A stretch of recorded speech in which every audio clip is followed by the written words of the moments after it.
তো এরকম একটা দিন ছিল আজকে, যে আজকে আমার পাসপোর্টটা কালেক্ট করার ডেট ছিল। যদিও বা ডেট অনেক আগেই চলে গেছে, কিন্তু আর কি পাসপোর্টটা বেশ 2 সপ্তাহ হয়েছে আনা হয় নাই, কালেক্ট করা হয় নাই। পাসপোর্ট আনার পরে বেশ অনেক কাজ থাকে এখানে, সেগুলো কমপ্লিট করা লাগে। তো এই জন্য ভাবলাম যে আর বেশি দেরি না করে আমি পাসপোর্টটা কালেক্টই করে নিয়ে আসি। তো এই জন্য আজকে এই রৌদ্রের ভিতরে বের হইলাম। তা বেশ কয়েকদিন যাবৎ আর কি আপনাদের অনেক প্রশ্নের উত্তরই দেওয়ার টাইম হচ্ছে না আর কি। এমনি এদিক সেদিক অনেক ব্লগ আপলোড করতেছি, কিন্তু হচ্ছে গিয়ে আপনাদের অনেক প্রশ্ন আছে, সেগুলোর প্রশ্নের উত্তরগুলো আসলে আমার দেওয়ার সময় হয়ে উঠতেছে না। এই জন্য ভাবলাম যে একটা আপনাদের সমস্ত প্রশ্ন যাদের অধিকাংশ যেই টাইপের কোশ্চেন করে থাকে সেই টাইপের কোশ্চেন নিয়ে একটা ভিডিও আপলোড করি। যেমন হচ্ছে অনেকেই একটা কোশ্চেন করে থাকেন আমাকে যে আপনি কিভাবে চায়নায় গিয়েছেন এবং চায়নায় যাওয়ার প্রসেসটা কি।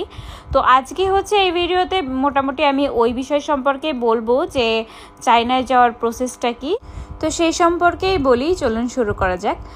তো প্রথমে আসা যাক, আমি এখানে আগেও বলেছি যে আমি এখানে MBBS কোর্সের জন্য আসছি। তো আমার 5 বছর অলরেডি কমপ্লিট হয়ে গেছে এবং আমি এখন 6th ইয়ার আমি ইন্টার্নশিপ করতেছি জ্যাংজু ইউনিভার্সিটি ফার্স্ট অ্যাফিলিয়েটেড হসপিটালে, ওইখানে আর কি ইন্টার্নশিপ করতেছি। আর আমি যেই টাইমে আসছিলাম, আমি বেসিক্যালি আসছিলাম 2017-তে, এবং ওই টাইমে হচ্ছে সবাই MBBS এর জন্যই চায়নাতে আসতো।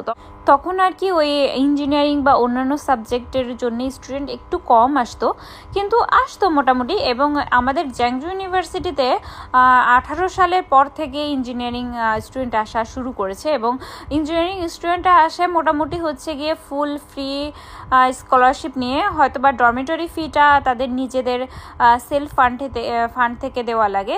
তাছাড়া হচ্ছে টিউশন ফি, এগুলো হচ্ছে সব স্কলারশিপেই পড়ে ফ্রিতে, আর ডরমেটরি ফিটা তাদের দেওয়া লাগে। আর আমাদের MBBS-দের জন্য হচ্ছে আমাদের মোটামুটি টিউশন ফি, হোস্টেল ফি যাবত এমনভাবে গুনে গুনে কুটে কুটে দেখে যে আপনার হচ্ছে যে সেটা আর কি ওরা কোনো না কোনোভাবে হয়তো এরপরে চায়নায় বিভিন্ন টাইপের স্টুডেন্ট অনেকে আসে, যে স্টুডেন্ট হিসাবে আসে কিন্তু এসে দেখা যাচ্ছে বিজনেস করে চলে যায়। এই ধরনের অনেক ধরনের পাওয়ার পর থেকে ওরা আসলে একটু স্ট্রিক্ট হয়ে গেছে। তো এই জন্যেই এখনকার হয়তো আমার মনে হয় সমস্ত প্রসেস এখনও ঠিকই আছে, কিন্তু হচ্ছে একটু ভিসার প্রসেসটা একটু লেন্দি হয়। যেমন আপনি প্রায় 6 মাস আগে থেকে অ্যাপ্লাই করে রাখলেন, কিন্তু আপনার সাথে সাথে কিন্তু আপনি অ্যাপ্লাই করবেন, তারপরেই কিন্তু আপনি ভর্তি হয়ে যাবেন, সাথে সাথে সমস্ত পেপার দিয়ে হুটহাট হয়ে যাবে এমন না। আপনি অ্যাপ্লাই করে রাখছেন, আপনার 2-3 মাস বসে থাকা, এমন হয়েছে যে আমি 2-3 মাস বসে থাকে ভাবছি যে কী ব্যাপার হইলো, আমি কি কোনো ভুল করলাম বা ওরা কি বলতেছে না, এই ধরনের কোনো খুঁজটুজ নাই। কিন্তু পরে এই জন্য এখন আমরা আবার টার্ন নিয়ে আবার ব্যাকে এসে আবার এখন অ্যাপেল স্টোরে যাচ্ছি। আমার প্ল্যান ছিল তোমার না নিয়ে যে একা কিনে নিয়ে আসবো, নিয়ে হাতে করে নিয়ে আসবো, হাতে পরে থাকবো।